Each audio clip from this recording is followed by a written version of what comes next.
Hi, everybody. Hi. Welcome home. Thank you. I'm happy to be back. Woo! Yes, it was priceless. Just ask anybody that went.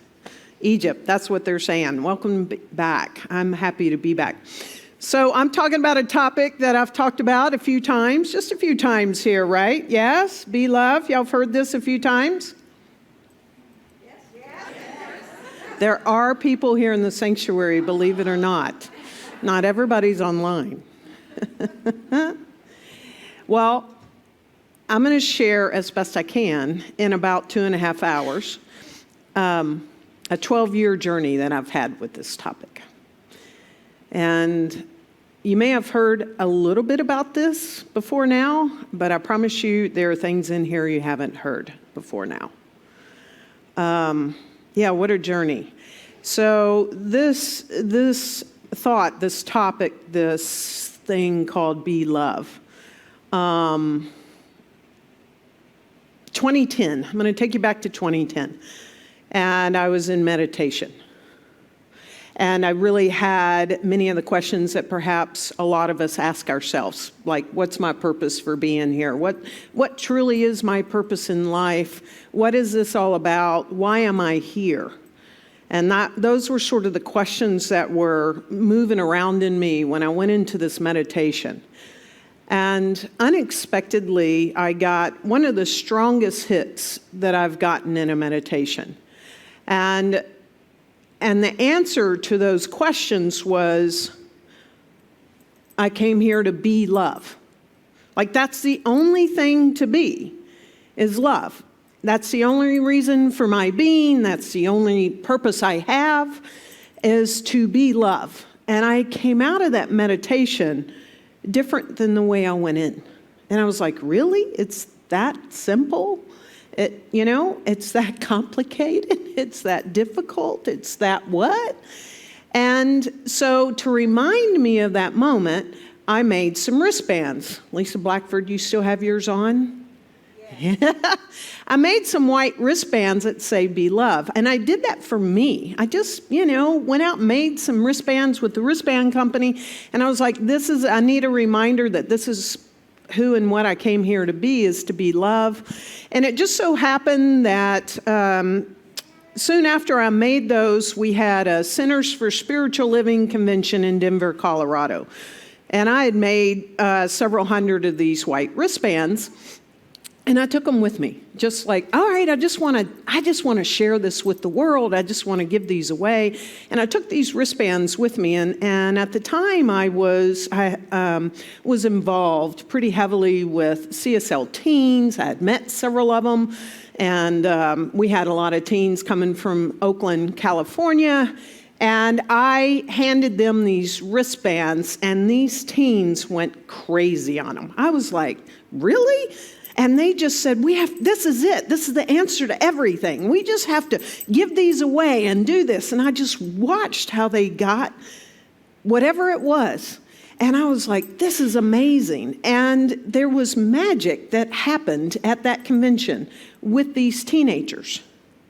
Lots of stories. Even one that got to meet President Obama, because that was a dream of his. It was all about these wristbands, and they went out into the streets of Denver and they started asking, what did you come here to be? What does it mean? And they gave out these wristbands, and it was like, wow, okay, this stuff is big. This is big, whatever it is. I don't know what it is. I don't know what it looks like. I don't know the form of it. I have no idea. I just know it's big, because Spirit kept saying, this is big.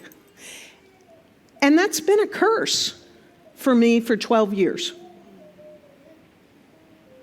Because for 12 years, I've been like, okay, I'm supposed to do something. I'm supposed to start a company. I did. Be Love, Pass It On, made a website, made t-shirts, did all this stuff, started doing all this stuff. And I'm like, this is big. It's going to be something big. I don't know what it is. I don't know what it's about. Maybe it's a new app. Whatever it is, it's big. Right? And I started, I spent a lot of money, by the way, investing in all that to build whatever it was that I didn't know what it was that's supposed to be big, this thing called Be Love.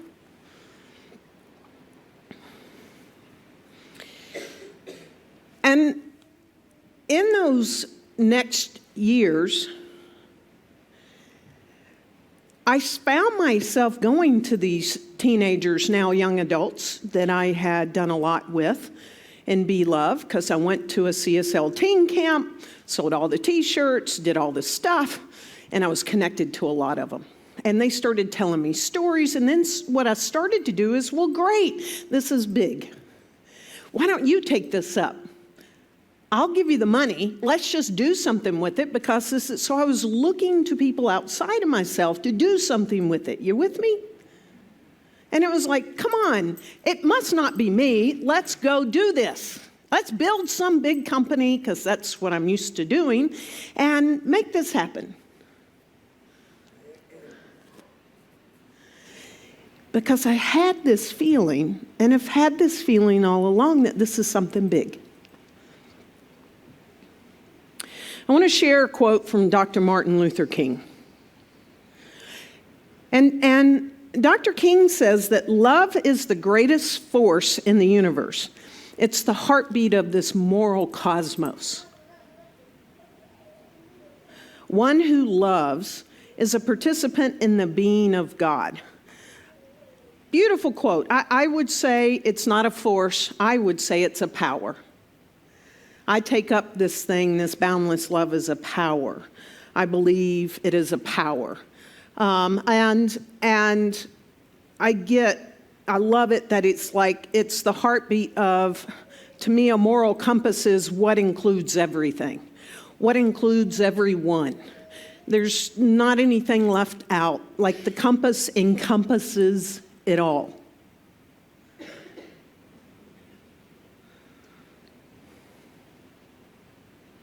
And one who participates in it is in the being of God. It's like, is the body of God, is the power of God, is the power of life expressing this universal presence.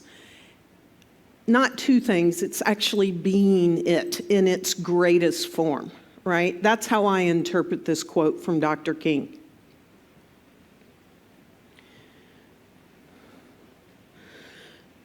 So, throughout this entire journey, and this whole thing about it's something big, I cannot tell you all the moments where I thought, well, this must be it. And this idea came, and that idea came, and then it's like, oh, yes, I talked to several people. It's an app. Let's do this. Boom, like Pokemon and this. And it was just like, all these moments in my life. And then recently, very recently, a month or so ago, this was still rattling around in me, 12 years later. And I was standing in our kitchen. And the same questions, and this is something big, and it's like outside of me, and it must be someone or something or something different than I didn't know what it was. But I can tell you that another mystical moment in my life is standing in my kitchen, and everything within me answered the question. It's me. That's what it is. It's me. Like this big thing, it's huge. It's not some organization. It's not some company. It's not an app. It's not a nonprofit. All the things. It is that which is within me. It's absolutely nothing outside of me. And I don't have to seek love. I don't have to work to receive more love. I don't have to give the love. It's like I'm talking about this boundless love, and it's me. And it was so profound. This is the challenge with mystical experiences. Does it even communicate to anyone else? If you've had a few of them, like, can you even talk about it? But it's not like it's me. I have to, this is the deal. I have to be me. That's the revelation after 12 years. And it's huge. When I allow myself and let myself, even in this talk, in this moment, I had to say, I'm doing this talk. I've not done this in 8 years. I'm doing this talk for me. Meaning, like, not so that someone else, it's to be me. That which is an individualized expression that's never going to come around again, that is so unique, that is so precious, that is so in alignment with life itself, unless we aren't. But, is so in alignment that to be, not do me, be me.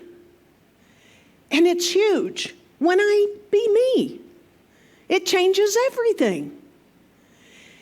Translate, as you be you, as you be you, as you be you, as you be you, as you be the me that only in the entire universe it can be. There's only, as far as we know, there's certainly only one planet Earth in our particular solar system. There's not two.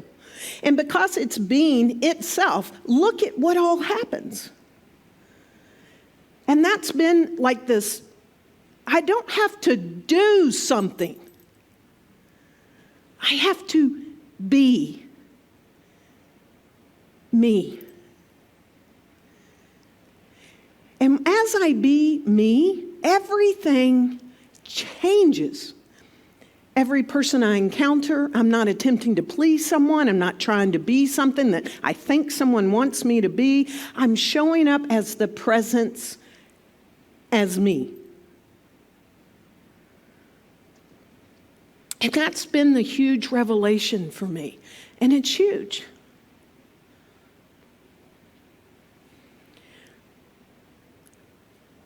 Ernest Holmes tells us that, first of all, you must have a firm conviction that God is love. It is this power, this boundless love.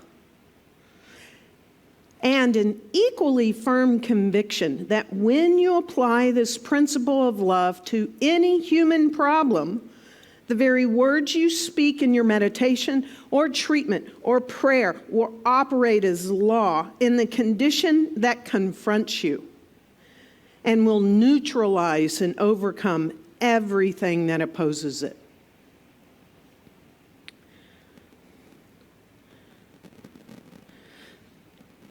I've shared this mystical experience 2 or 3 times in this community.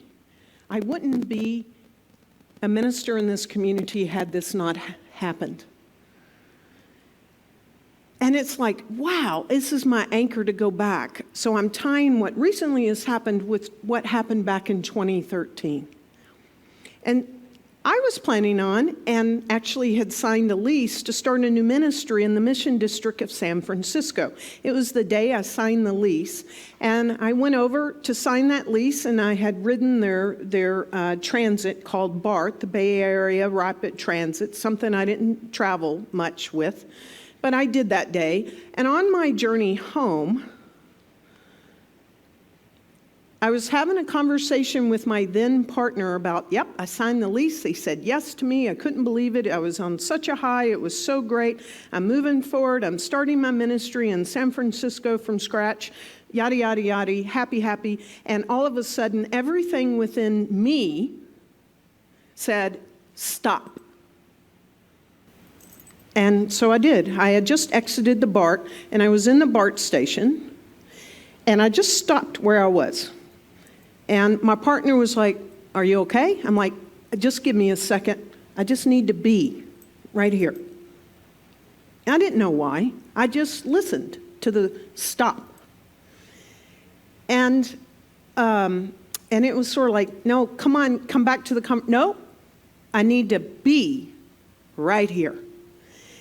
And literally right to the left of me, an altercation and a major argument started between 3 women. I peripherally could see this.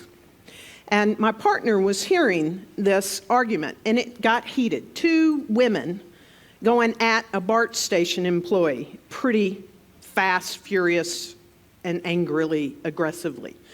And so she could hear the conversation. She was like, what are you doing? I'm like, can you just let me be? And she was like, don't be a hero, what are you doing? And I couldn't be fully that power, that presence in that moment. And right then, the phone disconnected. I figured she hung up on me. But it allowed me to be me. And I just stood there as the power and the presence of love. That was the only thing. I brought it into my treatment. I knew that there was something going on, and I'm like, there is this boundless love that is living and present through everything. And I just imagined like it just kept growing as me, and it just kept going and going. And these two women just were attacking her. I don't know what the deal was, and I was like, in the human mind of Karen, it was like, I know that security guard's going to come out anytime soon. And I just was being that love, that boundless love. One of the women dropped off, but the other one cornered, because again, peripherally I could sort of see what was happening, got that BART worker into her little ticket box, a very small space, got her in there, she was cornered, and I mean, I thought she was going to kill her. Whatever this was about. And I just stood and was being me. Not out of alignment, didn't question it, didn't wonder what was going on, nothing running inside of me, just being that presence. And then I promise you, like out of nowhere, like that, these two women started laughing. They started laughing like they were best friends. And then I heard the BART worker say, that's the nicest thing I've ever heard in my life.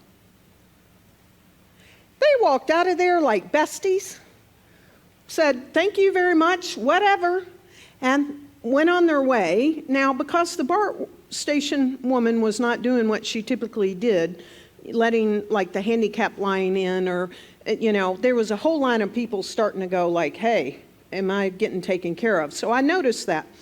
And her back was turned to me. She was looking at the people in the lines backing up. And then all of a sudden, it was like she stopped. And it was like she was drawn to something, and she turned around, and there I was standing. And she said, can I help you? And I said, no. I just came here to be love. And she looked at me and she said, thank you. I've shared this story, like I said, 3 or 4 times here. But here's what I haven't shared. I got in my car. I called that partner. I wanted her to know that I was okay. Remember, I figured she hung up on me.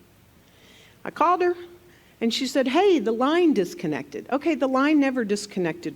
There was good service when I was always in that place in Berkeley. But the line disconnected. And I said, oh, okay, well, I just want you to know I'm okay. And she wanted to have a conversation, and I didn't. And I said, I just need to go home. I need to get ready for a meeting, blah, blah, blah. I'll talk to you later. I don't know why I said that, but something in me intuitively was like, don't have a conversation. Because something big had just happened to me. Because I was standing there being love. And everything changed. Before I got home, I started crying. I didn't know why. I went into my house. I changed clothes into some comfortable clothes. I got in the middle of my living room. I got my black Jesus picture that's hanging in my office here. I put him right in front of me, and I went, something big is about to happen. I had no idea what. Next thing I knew, I was wailing. I've never wailed before. Anybody wail in their life? Like, wail. Yeah, like gut-wrenching wailing. Deepest sorrow I've ever experienced. And I didn't know why I was wailing. And so I asked the question within me, well, why am I wailing? And the answer was, your 11-year relationship, I was about to be married in less than a month, your 11-year relationship just ended. Well, that was news to me. I was like, wow. And I was wailing for a while.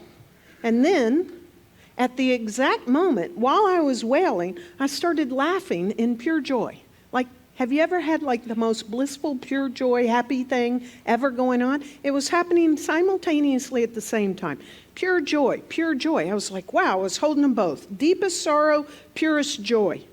And I was laughing like Buddha in repose. I have some of it audio taped. I had the wherewithal to hit my recording during this on my cell phone because I was having an out-of-body experience and I was laughing. And I was like, wow, what is this all about? And it's like, because this is the answer to it all. I just came here to be me. And I can't be out of alignment, which what is not going to like serve me. And I was out of alignment because I knew I was settling in that 11-year relationship and about to get married. And if I ever got married, I said I was never getting divorced. You see? And I knew I was not in alignment with that. It wasn't the completeness that I could have, the great I could have in my life. And so I let it go. 4 days later, I ended it. And ended everything about my life currently. The ministry that I was going to start, the house I was living in, the 2 kitty cats because they were split up, everything. Lots of money the partner had in the bank, everything. I ended it all. Didn't know what I was going to do next. But I allowed myself to make a move because I was not in alignment with me. This boundless love, whatever it is, this power, that can change everything. So these 2 things happened in the same moment. The power of love and how it can absolutely nothing can stand against it. And then to be fully me and to be stepping into that power that wants to move as me, this impulsion that's pulling me. And so I let everything go. That was unlike that. And it was freaking scary. I've not shared that, but with a few handful of people, that's how my relationship ended. And then because I didn't know how in the world I was going to afford living in the Bay Area, y'all, some of y'all know the rest of that story. 2 weeks later, I called Petra. Will you help me with my resume? She said, what? Don't do anything for 2 weeks and come here and be a minister. And because I stood in alignment with me, as scary as it was in that moment, I got everything else I could ever want and need to be me, including a community that's let me. Now, it hadn't been pretty all the time, but I've learned through this 12 years that it's not about me doing something. It's about me being me, to be that love. And when I'm not being that, everything gets messed up. Y'all been vomited on when I haven't been me. I've been in staff meetings where my energy is because I haven't been me.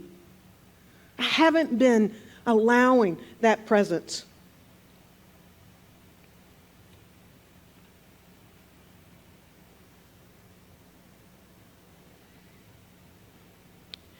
Ernest Holmes tells us that love is the only final security in the universe. This is where we can rest and trust. Love is the greatest healing power in the universe and the only thing that binds people together in a community of spirit. So love is the only final security. It actually is the only security. That's where I've learned.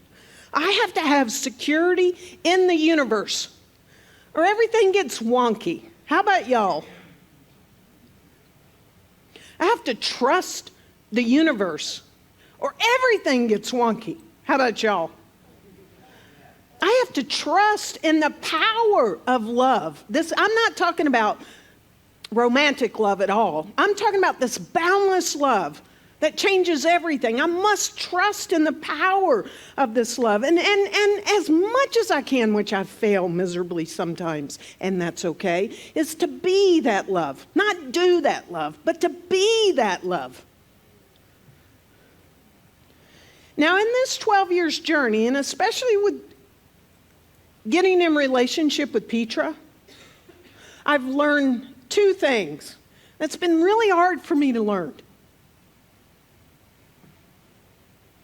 There are two areas that it can be most challenging for me to be that love, to be me.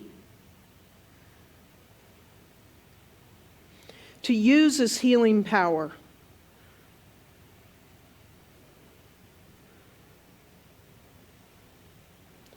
Most of the time I bind myself to me on the inside. It's not pretty. So it's hard for me to be that love towards me. That's so hard for me. How about you? To be that boundless love inside of me for me is so hard. And it's what I'm working on. That's an area where this is so hard. It's so much easier to be that for you. It's challenging for me to be that for me. But when I be that for me, it changes everything. Not only for me, but for everyone else. That's the first area. And believe it or not, and this is so hard to admit, the second area that it is so challenging for me to be this is with the ones I love the most and I'm closest to. I don't know why. Maybe because she won't leave me. She's going to still be patient with me, whatever. Maybe I'm so afraid to be that and to receive that and to just let it be in its grandeur. It's so scary. So I do things. I can be that for y'all much easier than I can be it for my spouse. How about you? Or our family members that we love so much, right? That's been a challenge for me, to be that love. And those two areas of my life. And that's what I'm taking up now. Like, I got to do that. I got to be that for me. This decision to be unbound was for me. So that I could be in alignment with who I am. Because it's scary as all get out. But there's something calling me, and I don't know what it is. But as long as I'm allowing myself to be me, it changes everything.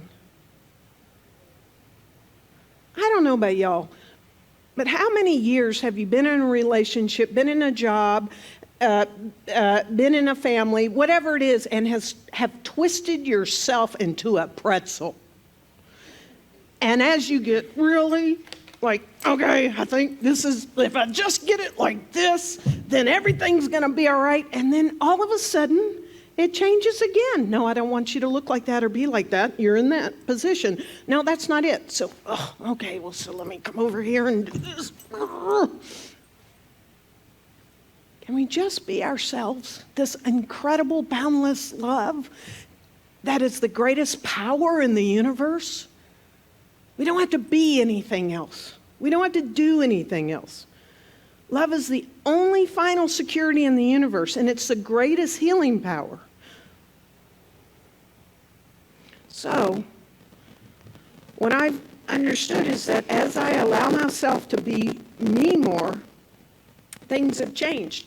And then this opportunity with Spirit Tours came along, and I was like, okay, this feels in alignment, going to do this. And so recently, 17 and myself, 17 people from this community went to Egypt, right? Some are here in the room. And what I've understood as part of this being me is to invite people to go to places from a spiritual point of view so that we can engage with and to be that boundless love with people from all walks of life, of all cultures, of all places on the planet. They have all kinds of different passions and hopes and aspirations. And so Spirit Tours is part of my new ministry because I want to create containers so that we can practice being love in small groups. To be love for ourselves, to those closest to us, because it's challenging when you travel with a spouse or a dear friend or a family member sometimes, right? And in community, it's like, okay, to just be love, to be that healing power for ourselves, to be that for everyone around us, to do transformation within ourselves for our own spiritual journey while we're in community, because being with people when you travel can bring up all kinds of stuff, y'all, in case you didn't know. And to be in different parts of the world and listening to different perspectives and experiences. So I invite you to come along with me as soon as you can in that. I invite you to go to Machu Picchu in July with me so that we can explore this. Okay, not for me, for you and everyone that we're going to do it with, right? I'm going to end with this 12-year journey to be continued. There is a love in the universe by which its very presence dissolves all hate. There's a lot going on, folks.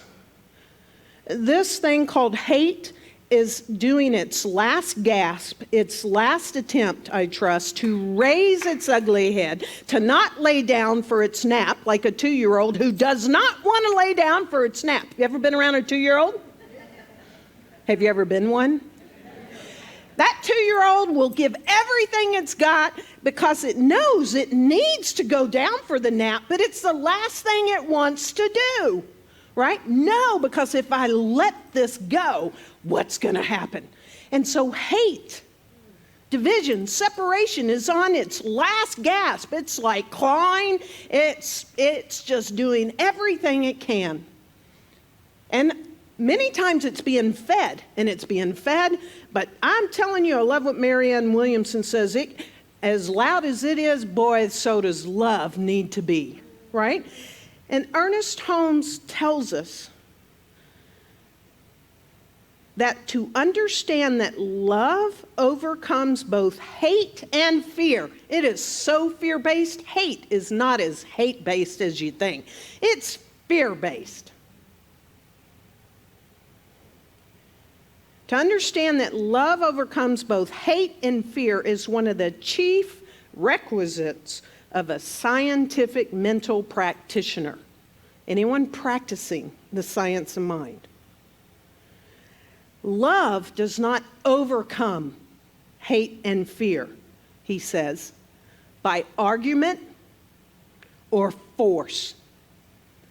Never, never, never going to work. I did not get involved in that argument with those 3 people. I did not try to rescue them. I did not try to do something. I did not try to fix it.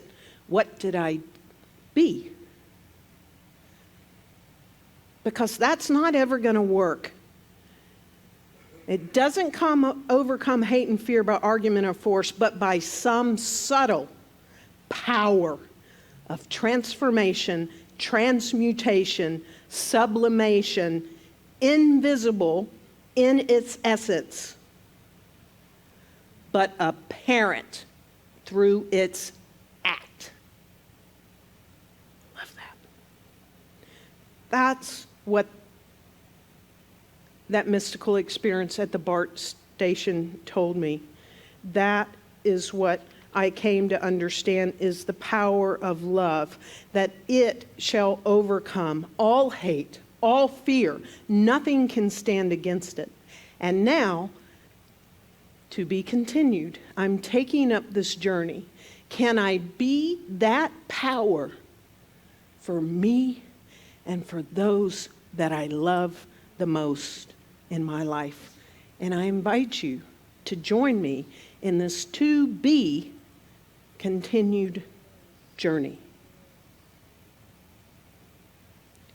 And so it is.